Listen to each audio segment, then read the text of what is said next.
참 오늘 초대 손님은 정말 귀한 분을 모셨습니다. 우리 이준우 대변인님 모셨습니다. 안녕하십니까? 네, 안녕하세요. 반갑습니다. 제가 이제 지난주에 뵐 때만 하더라도 이제 위원님이었는데 그때 여의도 연구원 기획위원이었죠. 예. 예, 그리고 지금 네티즌들께서 저한테 이준우 보좌관 네. 이렇게 불러주시는데 제 대표 경력은 보좌관이긴 해요. 예, 보좌관으로 맞습니다. 한 18년, 20년 가까이 일했으니까 예. 최근에는 여의도 연구원 기획위원을 했었고 네. 지금은 이제 국민의 미래에서 대변인으로 그렇게 활동하고 있습니다. 참 저는 제가 사실 당에 불만이 많았는데요. 네. 이번 인사를 보고서 그렇지 이거지. 다시 한번 정말 참 큰 일을 맡으셨습니다.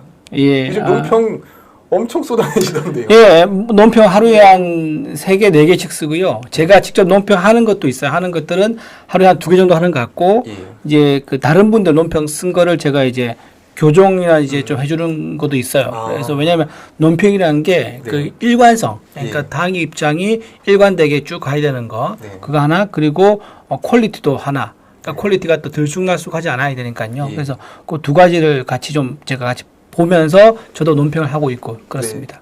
네. 이제 이전에 이제 조국 저격수 네. 그 당시에 참 이제 내용을 보면서 이제 어떻게 딱 보이잖아요. 사건 보면 네. 이번에 이제 뭐 막말 논란 막 이렇게 계속해서 이슈들이 부동산 이슈도 터지고 계속해서 터지고 있는데요. 이제 딱 보시면 그 감각이 또 다시 예전에 그 감각이 좀 살아나십니까? 아니 이번에 민주당에서 너무 참 기상천외한 위선과 불법이 많이 드러났지 않습니까? 예. 근데 이거 보면서 제가 그분들이 대응하는 걸 봐요. 범죄의 불법의 종류도 보지만 네. 그게 드러났을 때 어떻게 대응하는 것도 제가 봐요. 예. 그런데 그 대응이 되게 그 조국 그 대표한테서 네. 뭐 하사받은 것처럼 사사받은 것처럼 너무 똑같아요. 이게 대표적으로 뭐냐면 예. 양문석 후보가 네. 자기 딸, 그러니까 가족의 대출 때문에 피해본 사람이 없다는 그런 말을 예. 했었는데요. 예. 이거는 조국이 작년에 했던 말입니다. 저기 딱 올려주셨네요. 예. 네, 맞아요. 예. 작년에 조국 대표가 한 출판 토크 콘서트예요. 네. 자기 아마 딸과 같이 갔었던 걸로 알고 있는데 그때 이제 자기 딸 때문에 입학 피해본 사람 피해자가 없다 네, 이 얘기를 했어요. 예. 왜 피해자 없습니까? 당연히 조민이 들어가면 당연하죠. 합격을 했으면 누군가가 불합격했다는 얘기인데 예. 그 사람 개인의 입장에서 보면 인생이 달라졌을 거예요 아마. 네. 조민 때문에 불합격했다. 그래서 의사가 못 됐다. 예. 그래서 다른 의대 갈 수도 있지만 네. 그 사람 어쨌든 인생은 1년의 갭이 있었을 거고 아니면 전혀 다른 직업으로 갔을 수도 있는 거거든요. 예. 그 양문수 후보도 마찬가지예요. 양문수 후보도 자기 딸을 내세워서 사기 대출했지 않습니까? 예. 이것도 참 교묘한데 이걸 편법이라 그래요. 자기는. 예. 근데 편법이 아니라 엄연히 불법이고 사기입니다. 예. 왜냐하면은 심사할 때 낸 서류 자체가 허위였거든요. 네. 사업을 안 하고 있는데 사업을 그렇죠. 했다고 했으니까. 근데 그렇게 해서 누가 피해를 보냐면은 첫 번째는요. 그 새마을 금고가 피해를 봤어요. 왜냐하면 새마을금고 대출 심사를 하거든요. 예. 대출 심사 업무를 방해한 거예요. 그렇죠. 그래서 이건 대법원 판례가 있습니다. 예. 금융기관의 심사 업무를 방해한 거에 대해서는 불법으로 규정하고 처벌을 했어요. 예. 그리고 두 번째 피해자가 누구냐면 이 허위 서류 때문에 이게 사업 자금을 빌리지 못한 예. 대출 순위에서 밀린 사업자들이 있습니다. 그렇죠. 그 영세 사업자들이 피해자인 거예요. 네. 벌써 피해자 2명이지 않습니까? 예. 세 번째 피해자 또 있습니다. 예. 양문석 후보가 뭐라고 했냐면은 예.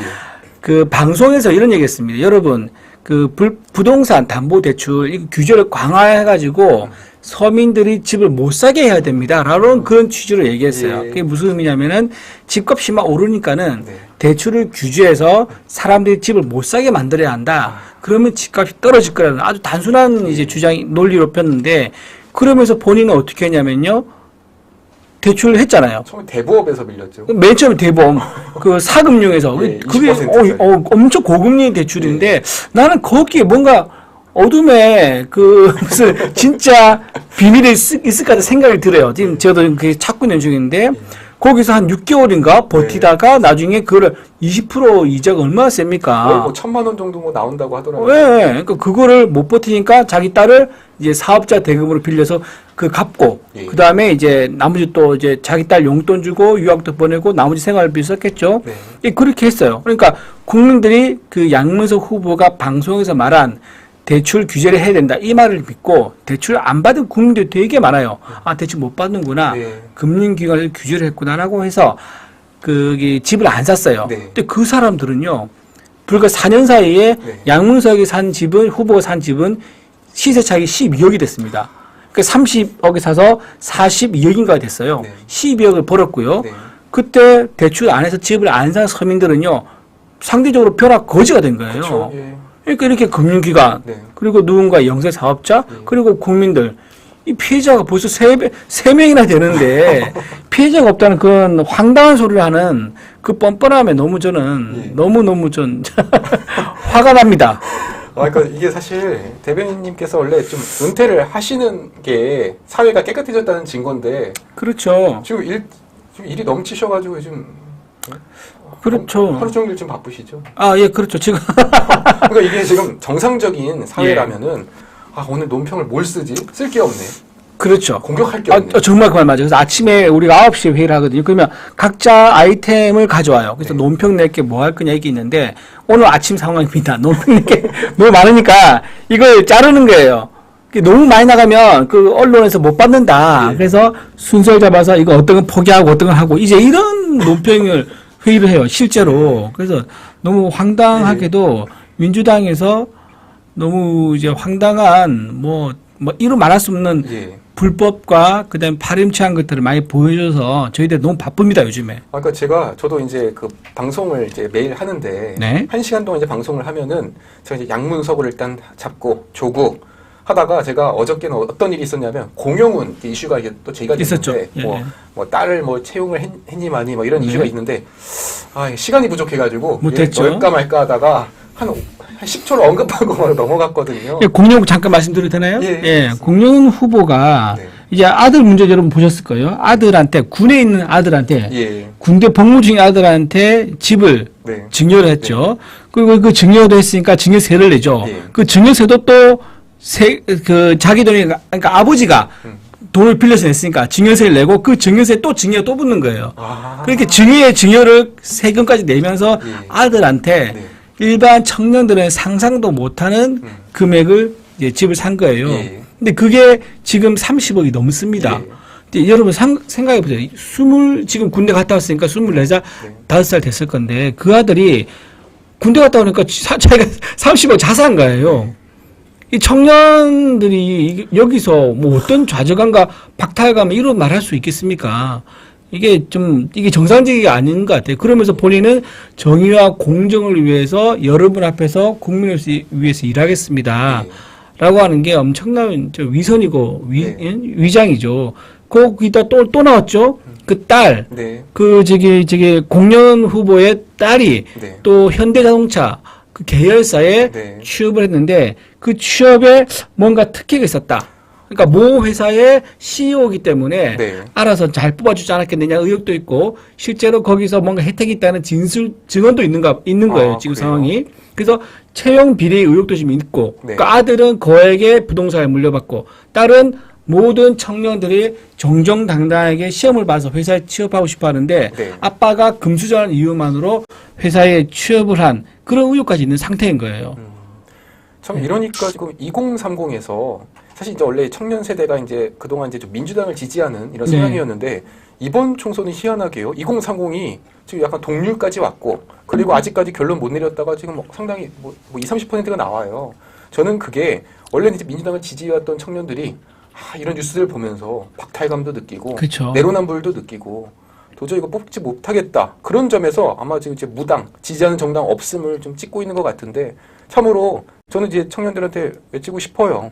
그동안 우리가 이제 들었던 거는 보수 정당은 이렇게 막 자기들끼리 잘 먹고 잘 살고 저쪽은 그래도 많이 나눠주는 뭐 이런 그런 이미지였죠. 그런 이미지가 이미지였죠. 있었는데 예, 예. 막상 까보니까 정반대인 거죠. 그 예전에도 그 미투 논란 터졌을 때도 예. 항상 뭐 우파 쪽이 뭐 더럽다니 막 이랬는데 막상 까보니까 다 이쪽이었지 않습니까? 그렇죠. 오거돈 전 부산시장, 안희정 그 충남도지사, 예. 그다음에 박원순 서울시장 네. 전부 다 권력, 그러니까 기관장으로 하면서 그 여비서라든가 예. 여공무원들한테 한 성추행 아닙니까? 네. 그리고 그걸 덮으려고 얼마나 조직적으로 그걸 다 감쌌었어요. 예. 그러니까 거기 관련되신 분들 전부 다 지금 재판받고 네. 있는데도 불구하고 얼마 전에는 안희정 씨가 무슨 단합대회인가 가가지고 아, 그래요? 단체 사진을 올린 적이 있습니다. 최근에요?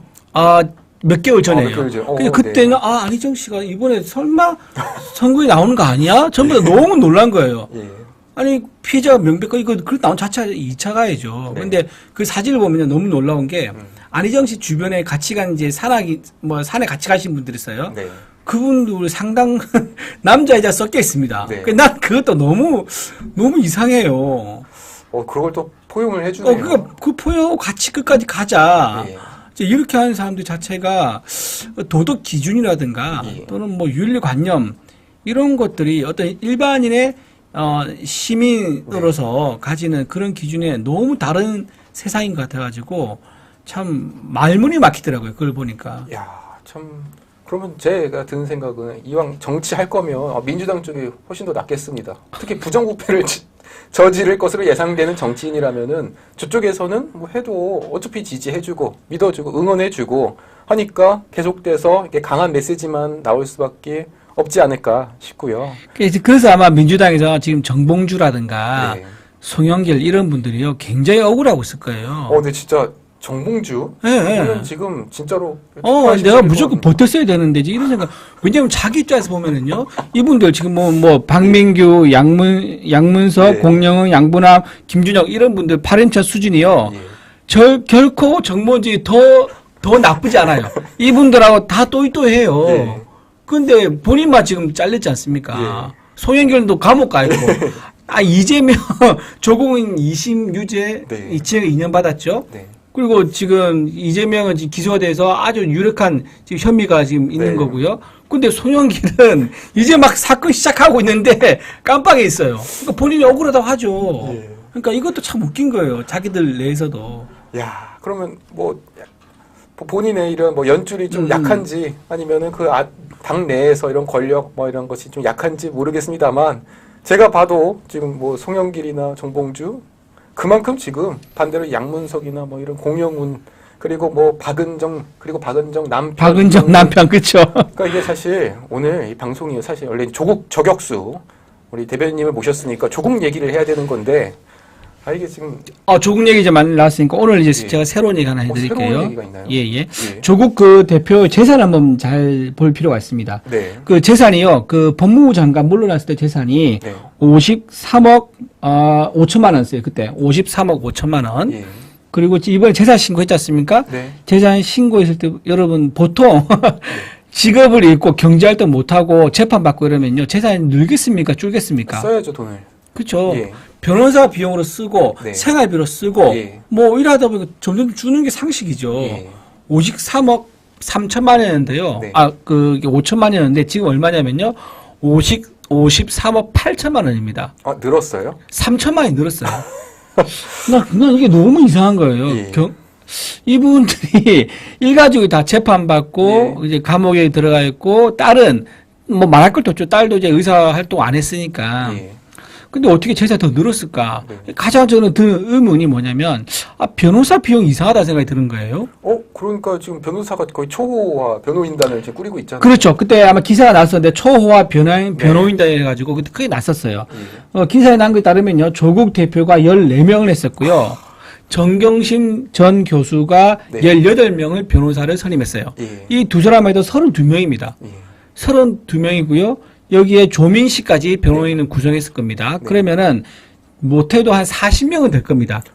물론 이제 중복되는 사람도 있지만 예. 사건 수위만 이제 선계를 내면은 그 수만 세알리면 네. 이제 40명 정도 가까이 된다고 네. 볼 수밖에 없는 거죠. 그럼 변호사 비용 얼마일까 생각해 보면요. 박은정 그 후보가 뭐라고 했냐면은 정관 예우하면은 5천만 원에서 1억 사이다고 얘기했어요. 예. 그럼 박은정 후보의 말대로 해볼게요. 그 기준으로. 최소 5천만 원 잡을게요. 예. 고박 단순하게 40년만이 돼요. 그 20억입니다.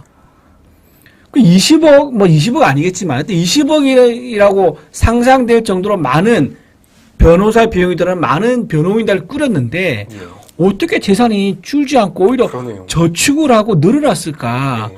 나는 이게 굉장히 미스터리하고. 저축을 잘했나요? 저축의 제왕인가요? 이런 걸 몇 가지 읽었어요. 몇 가지 재산이 늘 수 있는 항목이 있는 게 뭐냐면은, 네. 옥테크가 있습니다. 옥테크가 뭐냐? 여러분 아시죠? 그 영치금, 영치금으로 해가지고 정경심 전 교수가 그 해에 그 영치금으로 전국 2위인가 됐어요. 그러니까 1인 누구예요? 1위 저 몰라 1위 못 써요. 와. 1위 참 그거보다 더 많다는 것도 신기하긴 한데 어쨌든 그 2위를 했는데 그게 2년 동안 2억 4천만 원을 받았었거든요. 영치금으로. 근데 그게 뭐 300만 원이 한도가 아닌가요? 맞아요. 잘 아시네요. 그래서 그 계좌가 잠깐 그 영치금 대해 설명드리면요. 예. 그 옥에 있을 때 저기 계좌를 관리할 수 있고요. 그 네. 계좌는 300이 맥시멈이에요. 네. 그래서 300이 꽉 차 있다 그러면은 돈을 넣어도 돈이 튕겨 나갑니다. 300이 차면요. 그렇죠. 예. 그러면 정경심 씨는 얼마나 부지런히 그를 확인하고 비우기를 반복했겠어요. 돈이 꾸준히 들어와야 되고 왜냐하면 그거를 차면요 바로바로 밖으로 보내줘요. 다른 계좌를 이체시켜줘야 돼요. 이체시켜줘야지 비니까 다시 들어오지 않습니까? 네. 그러니까 그걸 하루에 일과를 아침, 점심, 적어도 한 3번 했을 것 같아요. 그렇게 해서 300이 왜냐면 300을 바로바로 비워주는 게 좋은 게 뭐냐면 네. 누군가는 10만 원을 보낼 수도 있지만 누군가는 한꺼번에 100만 원을 보낼 수도 그럴 있어요. 수도 있죠. 예. 그러니까 300 됐을 때 뭐 200만 딴 데 보내준 게 아니라 아예 300을 전액을 다 빼서 딴 데 다 넘겨줘야 돼. 그게 자기가 관리하기 수월한 거예요. 예. 보내주는 사람의 금액을 모르니까. 그렇게 해서 옥테크를 해가지고 2억 4천만 원. 그래서 1년 연봉이요. 놀랍게도 1억 2천만 원입니다. 감옥에서 아무것도 안 하고 그 감옥에서 그 나오는 밥 있잖아요. 예. 그거 먹고 산책하고 가만히 방에 앉아 있는데 동양대 교수 시절에 네. 받던 연봉보다 더 받은 거예요. 그 제가 이걸 왜 아니냐? 동양대에다 물어봤습니다. 이게 얼마에 물어보니까는 네. 자기가 확인을 못 해준대요. 네. 개인 정보라서. 근데 이게 얘기해줬죠. 이 1년에 1억 2천만 원. 이거보다 비교하면 많냐 적냐? 이랬더니 예. 그보다 적대. 그러니까 자기가 열심히 일해서 학생들 가르치면서 받는 월급보다 죄짓고 깜빡이 가만히 있는 게 더 많이 버는 황당한 상황이 있었던 거죠. 잠시만요. 그럼 저도 60만 유튜브 채널 잠시만 쉬어도 나쁘지 않은데요. No. 우리 그러지 맙시다. 네, 알겠습니다. 당당하게 돈 봅시다. 네. 이제 그래서 번 게 좀 있어요. 그리고 있고, 그다음 조국 대표가 자기가 책을 냈잖아요. 네. 책을 냈는데 이게 단순히 책 판매만 있는 게 아니고요. 토크 콘서트를 가지 않습니까? 현장에서 주고받는 게 있습니다. 예. 예를 들면은 책을 한 권 가져가면서 책 10권 값을 준다든가, 이런 게 있어요. 이런 것들은 아마 세금을 제대로 처리했을 가능성이 높지가 않아요. 어쨌든 이런 수익도 있을 거예요. 예. 그리고 또 하나가 마지막 수익이 뭐냐? 바로 조민의 네. 홍삼 광고, 유튜브 광고가 있었죠. 그거를 먹고 본인이 몸에 변화가 있다 이래가지고 그게 제재를 받았죠. 의료법상의 식품 광고에서는 이게 과장 광고를 하면 안 되거든요. 예. 그래서 그거 모르고 했다가 또 이제 광고 제재를 받고 그러니까 이런 식으로 해가지고 옥테크, 네. 그 다음에 토크 콘서트에서 이제 네. 후원금 받은 거, 그 다음에 유튜브 광고한 거, 이제 이 세 가지를 합하더라도요. 예. 전 도저히 변호사 비용이 감당이 안 그러네요. 됐을 것 안 같아요. 차네요. 안 차죠. 예. 근데 남고 저축했단 말이에요. 네. 이거는 조국 대표가 좀 밝혀야 됩니다. 소명을 해야 될 점이 많습니다. 그리고 또 홍삼 광고 얘기를 해주셨는데 네네. 제가 이제 유튜브 채널 운영을 하니까 저는 네. 이메일이 많이 와요. 네네. 제안이 상당히 솔깃합니다. 아, 그리고 눈이 마진이 좋아요? 눈이 번쩍 트이고요. 아. 그리고 뭐 이제 대부분의 뭐 광고는 보통 이제 뭐 몇천만 원을 주고선 광고해달라 이런 방식인데 저 홍삼 광고는 좀 특이하게 우리가 물건을 팔 테니까 그 중에 30%를 가져가라. 뭐 주로 이렇게 하거든요. 야, 그러면 이제 조민 좋다. 홍삼 제품이 뭐 이제 제가 정확하게는 액수는 모르지만 이게 보통 뭐 6만 9천 원, 뭐 10만 원, 20만 원 이렇게 판단 말이에요. 네. 그럼 물건 하나 팔면은 2, 3만 원, 5만 원 이게 뚝뚝 떨어지는데 그렇죠. 그거를 이제 수천 개를 뭐 수만 개를 이렇게 팔린다는 거니까 그러니까 아마 이 조민 홍삼 광고가 또 생각 외로 엄청난 액수로 들어오지 않았을까. 저는 이렇게 한번 의심을 해봅니다. 충분히 가능합니다. 예, 그런 점에서 참 이런 게 모아져서 이 일부가 그렇죠. 그것도 있었을 거고요. 또 하나가 계좌번호 개체가 있습니다. 계좌번호 공개가 있습니다. 예. 본인이 이제 약혼식 얘기를 하죠. 그러면서 결혼을 곧 할 거라고 하면서 계좌번호를 자기는 실수라고 하는데 그게 실수 아닙니다. 그게 노출이 됐어요? 네, 자기가 노출되는데 그게 어떻게 당사자 또는 PD하고 사인이 없이 그렇게 네. 노출됩니까? 예. 실수가 아니고요. 이제 노출됐습니다. 네. 근데 그게 아마 지지자들 사이에서 캡처가 됐는가 봐요. 네. 그러니까 이래서 우리 이제 조공하시는 분들이 이제 후원을 했는 모양이에요. 근데 저는 이게 이번에 조민 씨가 벌금 1,000만 원 받았습니다. 예.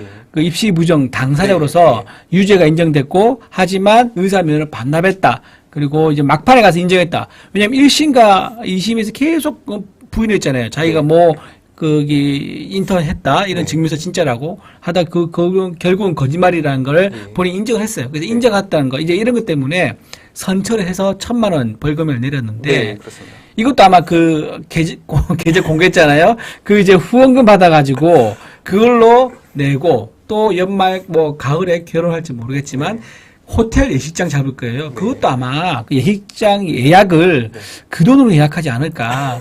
저는 근데 저 궁금한 게요. 네. 왜 그 이분들은 항상 본인 돈으로 안 해요? 제가 많잖아요. 그러니까 이게 참 제 입으로 말하기 참 그러는데 제가 이거 이제 조국 일가지고 조사를 하면서 느낀 건데요. 뭐냐면 이분들이 굉장히 돈에 대한 집착이 일반인들의 상상을 좀 뛰어넘어요. 예. 뭐 예를 들면 이제 대학교를 옮길 때 동국대에서 뭐 울산대 동국대로 옮길 때 그때 이제 월급 같은 경우도 이중으로 받았었어요. 그것도 월급도 이제 좀 깎이는 게 싫어가지고 네. 울산대 어떻게 뭐 잘 부탁을 했는지 아니면 스스로 그걸 안 했는지 모르겠는데 한 대학으로 옮기면 이걸 취소를 하고 여기 월급만 받아야 되잖아요. 예. 근데 조국은 양쪽에서 2달치 월급 다 받은 거예요. 그래서 그때가 2000년이었는데요. 예. 그때 받은 월급이 2달간 1,000만 원이 넘어요. 그 제가 자료로 확인한 겁니다. 그러니까 이런 식이고요. 그리고 조국이 아들, 딸이 있지 않습니까? 네. 아들, 딸이 이제 학교 다녀요. 그러면 서울대학교에서 주는 학자금 지원이 있습니다. 교직원한테 주는 거. 그럼 어느 회사에 다 있는 거예요. 그죠? 그리고 동양대 보면 정교심 교수가 또 학교에서 받는 게 있을 거 아니에요. 그걸 단 한 번도 빠지지 않고 자필로 다 서명하고 도장 찍어가지고 신청서를 냈어요. 그 제가 서울대 자료 확인한 거예요. 동양대에서 바로 잘 받은 직접 다 확인까지 하신 거군요. 네. 자료고 하니까 내야죠. 근데 보니까는 이게 웃긴 게 뭐냐면 그때도 재산이 40억, 50억 가까이 가는데도 매 학기마다 그걸 한 번도 안 빠지고 다 신청해서 받아내는 거예요. 그래놓고 겉으로는 이제 학자금 지원 같은 거는 성적 순위 아니라 경제 순으로 가야 된다라고 했단 말이에요. 네, 그렇죠. 그런 말을 했으면 자기는 안 해야죠. 신청을 다른 사람들한테 갈 수 있도록. 아들, 딸 양쪽 다 받았어요. 다 받고 또 서울대 환경대학원 갔을 때 그때도 401만 원씩 그 1학기, 2학기 802만 원이죠. 그것도 전액 장학금으로 다 들어갔죠. 근데 그것도 범위를 못 잡았어요. 누가 줬는지. 그리고 부산대도 갔는데 학점이 1.13 만지 깔아놨는데도 1.13이요? 1.13 학점 이러면 상상이 됩니까? 대학 다시 나실 거예요. 1.1이면 어떻게 해야지 1.13 나옵니까? 학교 전체 꼴등인데요? 그렇죠. 그 전체 꼴등 맞아요. 그 전체 꼴등 했죠. 근데도 장학금을 6배 연달아 받았었어요. 그러니까 이렇게 어떤 모든 이제 혜택 받을 수 있는 것들은요. 아주 이제 철미피를 깔고 딱 당당하게 요구를 해가지고 밖에서는 몰래 그리고 안에서는 야, 내 주게 돼 있잖아. 줘. 이렇게 다 챙기는 거예요. 그러니까 굉장히 돈에 집착이 강합니다. 참, 지금 다른 여러 후보들의 이런 논란을 살펴봤지만, 그럼에도 불구하고 역시네요. 역시 조국을. 최강이죠, 최강. 최강을 따라잡는 거는. 지금 아까 우리 말한 이제 오늘 박민규 후보라든가, 박민규 후보는 왜 오피스텔 86채로 지금 논란이 되고 있죠. 근데 양문석 후보, 아까 11억 사기 대출했었죠. 그 다음에 공영 후보, 아들, 딸, 있죠. 아들, 딸, 특히 아들은 이제 30억 증여, 딸은 이제 불법 채용 의혹이 있는 거고요. 양분함 씨는 또 한남동 단독주택이 있는데요. 거기에 아들한테 둘한테 나눠줬어요. 너무 부럽습니다. 그렇죠. 모든 청년 당연히 부럽죠. 이게 박탈감도 느끼면서, 왜 우리 아버지는 왜 방통위원 그렇죠. 아니고. 그렇죠. 평범한 공무원이어서 힘이 없나. 그렇죠. 그런 생각 들죠. 네. 예. 근데 김준혁 씨 같은 분은 좀 황당한 얘기를 해요. 이분은 이제 재산 관련된 거 아닌데, 이대생들이 미국한테 성상남 했었다. 이런 황당한 주장을 또 해요. 근데 이런 것들 다 똘똘 말아도 저는, 조국 대표, 그러니까 조국이 의혹이 나중에 사태를 번졌는데요. 그 조국 사태를 따라가지는 아직 못하고 있다. 저는 그렇게 생각합니다. 저는 조국 혁신당 비례 1번, 박은정이 1년 9개월 동안 출근 않고 1억을 받았다. 그거 맞아요. 그것도 조국 대표랑 똑같아요. 똑같죠. 똑같아요. 맞아. 그래서 저는 이거 역시나, 또 이것도 역시는 역시구나. 그러니까 전부 조국 아바타만 내세운 것 같아요. 조국 아바타가 아니면 공천 못 받아, 여기서는. 예. 예, 그 어떻게 된 내용이냐면요. 박은정 그 후보가 검사 시절에 출근을 안 했어요. 근데 출근 안 한 게 각종 이제 이유를 대요. 뭐 질병 예. 아프다 뭐 등등. 네. 뭐 마음에 상처가 있다 이러면서. 예. 그러면서 이제 출근 안 했지만 어쨌든 결과적으로 1억을 받아갑니다. 네. 근데 조국 후보도 그랬어요. 조국 후보도 본인도 직위 해제되고 한 번도 학교에 안 나갔었어요. 네. 나중에 받아보니까 그럼에도 불구하고 1억을 받아간 거예요. 그러니까 이게 우연히 무슨 이 뭐라 해야 되죠? 저기 그 세계관이 왜 딱 평행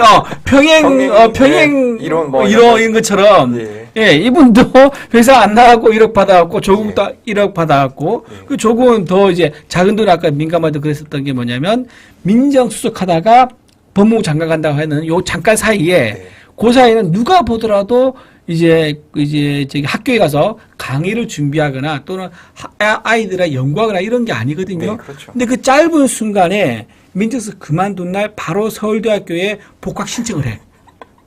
그리고 나서 한 이제 보름 있다가 법무부장 이사청문회에 임합니다. 그리고 임명이 돼요.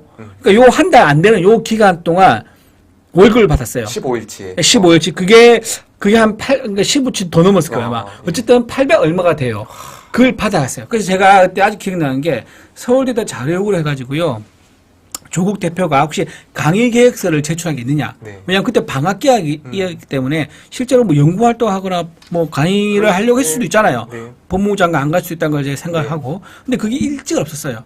강의 계획서 제출한 적도 없고 강의 계획 문의를 한 적도 없어요. 예. 그래서 그럼 연구실에 출근한 적 있냐 물어봤더니 출근한 적도 없대. 제가 그걸 서울대 확인하고 그때 자료 공개를 했었죠. 너무 파렴치한 거 아니냐. 이 얼마 안 되는 돈 예. 이거를 받기 위해서 이렇게 복학 신청을 하고 법무부 장관 간다는 게 이건 굉장히 교수로서 네. 또는 그 본인이 이제 정의와 상식을 외치는 사람으로서 말이 안 된다. 그러니까 우리가 이제 100번 양보해서 정말 그 예를 들어서 정말 이제 민조서 내려오고 교수로 네. 돌아가려고 했는데 어쩔 수 없이 뭐 장관으로 이렇게 임명직을 급하게 요청받아서 했으면은 이제 저희 이제 그 대변인님께서 말씀하신 것처럼 이런 뭐 계획서 뭐 학습 계획서나 그치. 이런 강의 뭐 계획서 같은 게 있으면 그렇죠. 그러면 진짜로 이렇게 준비를 하다가 불려갔구나 생각할 여지라도 있겠지만 애초에 이런 게 없었다는 건 강의할 생각이 없었다는 거고 연구할 그렇죠. 뭐 계획도 없었다는 거고 그럼 애초에 민정수석 가는 걸 본인이 알면서 다시 그 법무부 장관 가는 거. 예, 잠깐 등록해가지고선 돈 받아가고 다시 또 이게 넘어가는 이런 과정을 보면서 근데 이러면은 차라리 그냥 돈만 열심히 벌면 되는데 지금 제가 이게 약간 다른 얘기한데요. 네. 이게 그 조국 대표가 출마한 거 있잖아요. 창당하고 이게 저는 상당히 자기 가장 큰 거는 복수심일 거고요. 예. 그 자기를 기소했던 그 사람에 대한 복수심인 거고 예. 두 번째 이유가 뭐냐면 돈이에요, 돈. 본인이 이제 한번 해보니까 이상하다. 내가 이렇게까지 막 나가는데도 사람이 나한테 네. 돈을 주네, 후원을 주네. 예. 이거에 뽕을 맞은 것 같아. 이게 뽕이 차오른다 그러잖아요. 예. 자기 확신이고 자기 연민이 엄청 강해진 거예요. 그러면서 리플리 주의군이 생긴 거죠. 예. 아시죠? 강력히 자기가 리플리라고 믿는 거야. 리플리한 그 당사를 믿으면 정말 그렇게 믿고 행동하는 거예요. 네. 그러니까 조국은 나는 죄가 없다. 나는 억울하다고 정말 강력하게 믿으니까 억울한 사람이 된 거고 그 피해자 코스프레가 아닌 진짜 피해자처럼 되는 거예요. 네. 그러다 보니까 이게 돈이 되거든요. 어디 가면은 사람들이 격려금을 주고 예. 후원을 주고 먹을 거 다 주고 차도 닦아주고 네. 뭐 이러니까 이거 해볼 만한 거예요. 그래서 해볼 만하죠. 창당하면서 이번에 후원금 들어온 거 있잖아요. 이런 저는 그걸 자꾸 조공이라 얘기하고 싶은데 네. 이 조공 들어온 것들이 저는 한번 누군가가 투명하게 살펴볼 필요가 있다고 생각이 들어요. 이게 세탁이 돼서요. 네. 또 다른 방법으로 어떤 조국의 인마이 포켓에서는 안 될 거 아닙니까? 예. 이제 그럴 가능성을 사전에 차단하고 누군가가 옛날에 그것도 있어요. 그 김남국 씨가 그 옛날에 왜 조국 그 수호 개싸움 운동본부인가 이거 하면서 책을 만든다고 해가지고 예. 후원금 거둔 적이 있어요. 그게 3억인가 가까이 될 겁니다. 예. 근데 나중에 그 책이 안 만들어지니까 네. 그 후원한 사람들이 어떻게 된 거냐 자꾸 네. 물어본 거예요. 알고 보니까 피싱 당해가지고 그 돈을 날렸다라고 해서 진짜로요? 그 기사가 됐습니다. 그러니까 기억이 나네. 기억이 날 거예요. 그래서 거의 3억 가까운 돈이 네. 그 조국 관련된 책 내라고 투자한 그 돈이 네. 그냥 싹 맞아요. 사라진 거예요. 네. 근데 그게 피싱 이것도 나는 피싱인지 아니면 누가 자작인지 네. 어떻게 알아요 그거를. 근데 네. 명확하게 밝혀지지도 않았어요 그게. 네.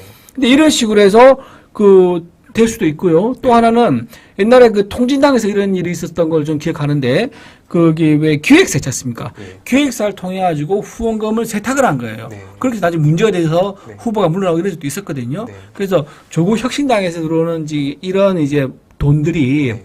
투명하게 쓰이는지, 그럼 뭐 어느 정당이 다 마찬가지입니다. 네. 민주당 할 것이 국민의힘도 마찬가지, 다 투명하게 봐야 되는데, 특히나 이 조국 같은 분은 아주 돈에 대한 집착이 강하신 분이기 때문에 그 옆에 계신 분들이 좀 눈을 크게 뜨고 저게 주머니가 이제 어떻게 밑작빼기 안 하니까 잘 보시고 좀 그렇게 봐주면 좋겠습니다. 제 생각에는 주변의 분들이 눈을 크게 뜨고 혹시 나한테 떨어질 거다 그런 쪽으로 떡고물 좀, 예, 떡고물 좀 준다면 감사하게 받겠다. 그러니까 사실 그 조국이나 이재명 이런 분들이 예, 그 예. 대기업의 낙수 효과에 대해서 그렇게 비판을 하거든요. 그렇죠, 그렇죠. 예, 예. 근데 지금 보면 그 이재명 사법 리스크도 보면은 결국 이재명이 대장동에서 저수지에서 나온 낙수 효과 아닙니까? 또 네, 이게 그렇죠. 자꾸 새어 나오는 거고. 그래서 네. 뭐 50억 클럽 얘기도 나오고 대장동에서 백현동 뭐 여러 가지 쫙 퍼지는 거고. 결국 이 조국이라는 사람도 조국의 이슈를 이렇게 계속 해보니까 돈이 자꾸 옆에서 이제 새어 나오는 거예요. 이게 돈 되거든요. 정치가 돈이 돼요. 이분 입장에서는. 그러니까 원래 정치라는 게 국민의 어떤 그 위임함, 권한, 권력을 가지고 잘 통치해라, 잘 이끌어달라. 네. 좋은 제도나 사회를 만들어달라. 이 목적이에요. 근데 이분은 그게 아니라 이게 생계의 수단으로서 굉장히 나한테 이게 돈이 되는구나. 수단이 되는구나. 이걸 확신을 가지는 거예요. 예. 그래서 이거를 아마 계속 굴려서 부풀려 나가는데 아마 여러분 관심을 가지고 보시면은 아마 조국의 또 색다른 모습을 또 보실 수 있을 겁니다. 야, 참 다시 한번 저희 이준우 대변인님의 이런 참 내용을 들어봤는데요. 저희가 지금 간략하게 브리핑만 살펴봤는데 지금 40분째. 그래요? 네. 아직 다 할 얘기 많은데 나 아직까지 하나 더 좀 해도 돼요? 예. 아니 지금 이 참 예. 어떻게 이런 사건 하나하나만 이렇게 살펴보는데도 불구하고 이게 시간이 좀 부족할 정도로 정말 그만큼 이번 총선이요. 정말 아사리판이 났고 정말 이례적인 이런 일이 일어났습니다. 오늘 제가 조국 유튜브를 보니까 참 재미난 한 장면이 있더라고요. 네. 김어준 유튜브에 이제 그 조국이 출연을 해가지고 김어준이 이제 물어보는 거예요. 혹시 실형 받는 거 아니냐? 그랬더니 나는 법대로 감옥 갈 거다. 대신 윤석열 대통령 부부도 뭐 가야 된다. 막 이렇게 발언을 했습니다. 그러니까 지금 제가 재밌는 인상 포인트는 조국이 본인은 법대로 감옥을 간다. 이렇게 인정을 해버렸습니다. 그러니까 이거는 지금 사실상 유죄를 인정을 한 꼴이 됐어요. 그러면 오히려 뭐 죄는 인정하고 후보로 나선 이런 모습? 이게 좀 잘 납득이 안 가거든요. 이게 일반인의 시각에서 접근하면 안 됩니다. 그래요? 조국 대표는요. 네. 아주 일반의 상상을 초월하는 그런 세계관을 가지고 있거든요. 이거 생각보다 좀 인정을 해버려가지고. 인정했다. 우리 일반 상식 그렇게 이제 예. 보잖아요. 근데 조국은 그렇게 안 봐요. 네. 조국 대표는 어떻게 보냐면은, 인정한 건, 유죄는 유죄인 거고, 네. 또 내가 정치한 것도 정치한 거다. 예. 이게 구분이 되는 사람이에요.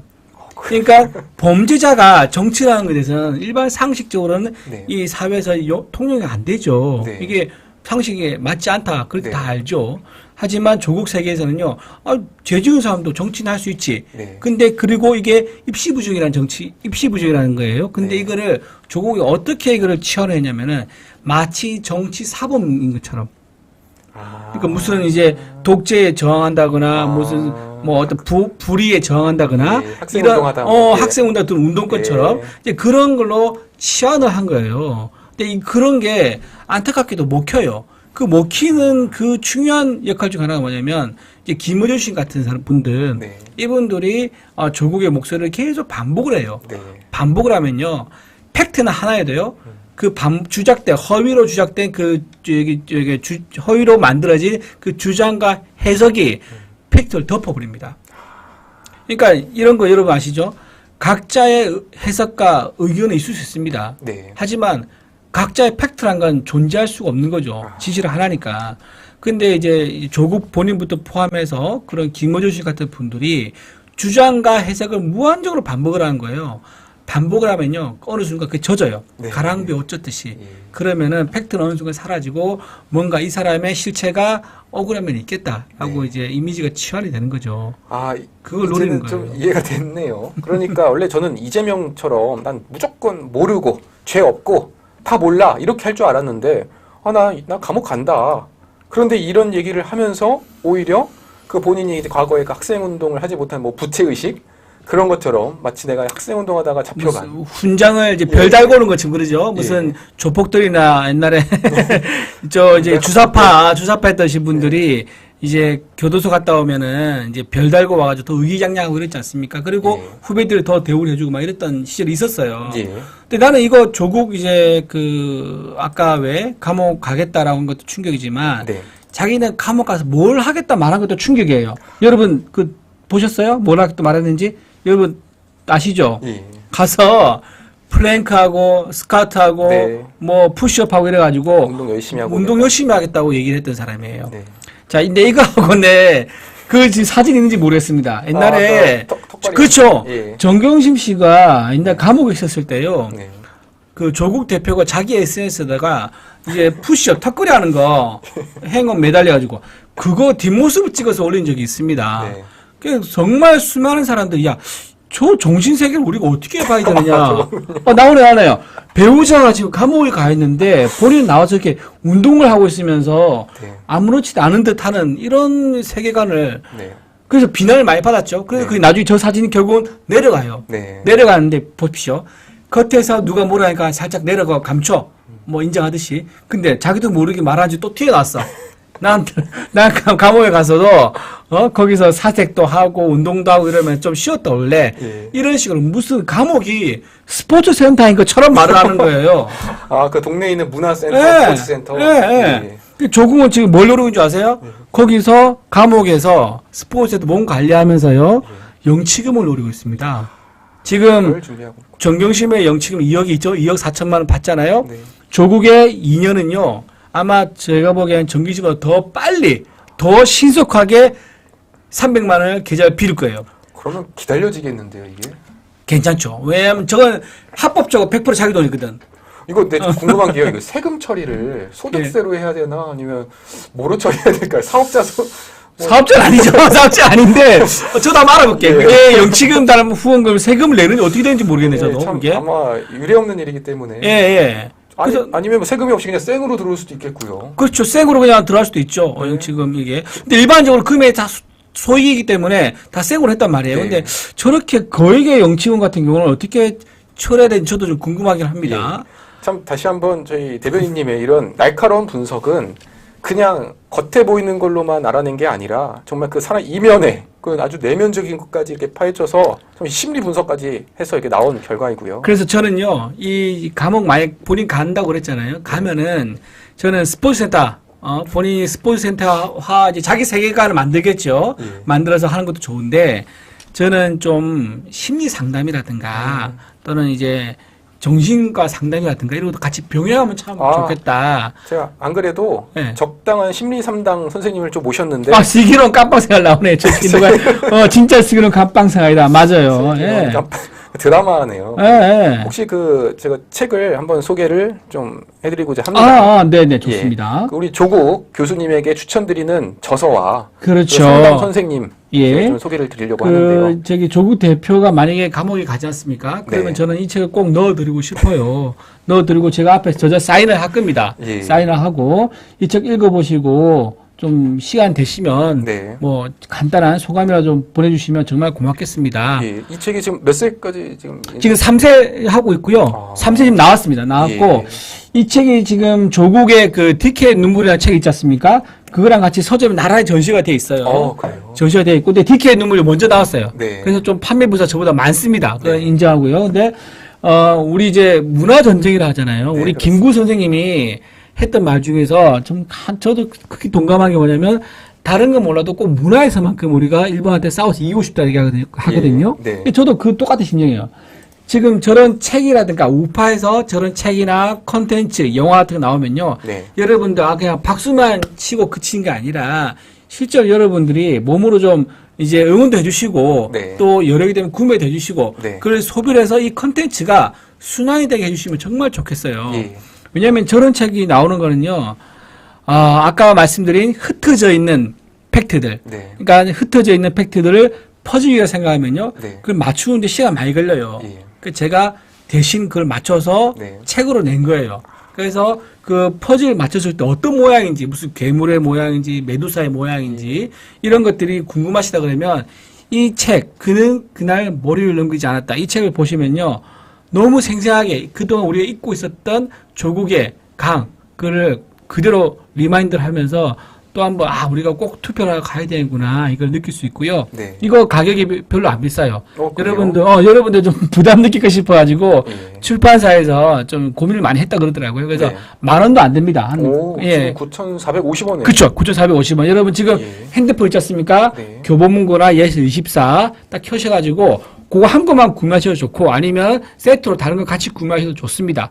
구매해 주시면은 저희 같은 분들이 일할 때 정말 도움이 되고 또 많은 우파 있는 여러 이제 일하시는 종사하시는 분들이 큰 힘을 갖고 더 열심히 일할 수 있다는 말씀을 드리고 싶습니다. 그러니까 저는 참 다시 한번 느끼지만 우파 진영에서는요. 혹시나 내가 이걸 좀 책을 비싸게 할 경우 좀 이렇게 좀 부담이 갈까봐 더 어떻게 하면 고민을 해서 더 싸게 네, 많은 네. 분들께 드릴까 네. 이 고민을 하는데 아까 말씀해주신 그분들은 네. 어떻게 하면 더 벌어드릴까 이게 발상부터 시작이 다른 것 그렇죠. 같아요. 그렇죠. 예, 그러니까 예, 예. 저희 대변인님께서는 한 분이라도 이 책을 더 볼 수 있다면 네. 그러다면 나에게 조금의 이익은 좀 줄어들더라도 그것이 더 좋다. 이런 이제 생각으로서 이렇게 하신 것 같고 네. 반대로 저쪽에서는 어떻게 하면 10원이라도 더 벌까? 100원이라도 네, 네. 더 벌까? 이 고민으로 지금 나오다 보니까 참 오늘 방송이 각종 다양 이렇게도 돈 벌 수 있다. 이걸 이제 또 우리가 엿볼 수 있는 그런 그리고요, 좀 여유 되시면요, 예. 이걸 이제 좀 몇 권 사셔서 주변에 나눠주시고도 그럼요. 좋아요. 예. 이게 제가 이제 제 자랑이 아니라 기자분들이 이거 읽어보더니 네. 이게 좀 페이지 터너라고 하잖아요. 네. 술술 넘어가는 책이 있어요. 그래서 그만큼 이제 읽기가 쉽게 돼 있다 하더라고요. 재미도 있고. 그래서 여러분 보시면 소설 보듯이 재밌게 볼 수 있거든요. 네. 그래서 주말에 읽기도 좋고 또 주변 분들한테 주기에도 다들 재밌게 읽을 수 있다고 제가 자신하기 때문에 꼭 구매 좀 꼭 부탁드리겠습니다. 이게 참 제가 이건 제 개인적인 느낌인데요. 보통 말 재밌게 하시는 분들이 책도 재밌고요. 말이 딱딱하신 분들은 책도 약간 딱딱하시더라고요. 네, 맞습니다. 그런 점에서 이 책은 네. 상당히 재밌게 읽을 수 있다. 술술 넘어가는 책이다. 예. 그런 점을 말씀드립니다. 네. 야, 참 오늘 지금 이제 50분 가까이 이제 시간이 지났습니다. 참 오늘 지금 다 터놓으신 거 맞으시죠? 아니에요. 아직 아직도- 많은데 오늘 이거 한 번 더 와야겠는데요. 예. 오늘 가지고는 안 되겠습니다. 참, 이번 주에도 정말 이게, 사실 제가 개인적으로 좀 부탁드리고 이게 바랬던 것 중에 하나가 정말로 이런 당에서도 좀 큰 역할을 맡으셔가지고 목소리를 냈으면 좋겠다. 이런 개인적인 바람이 있었는데, 이번에 이제 국민의 미래라는 이제 비례정당에서 대변인 역할을 맡아서 정말로 이런 최전방 공격수로서의 충실한 이런 역할을 하고 계십니다.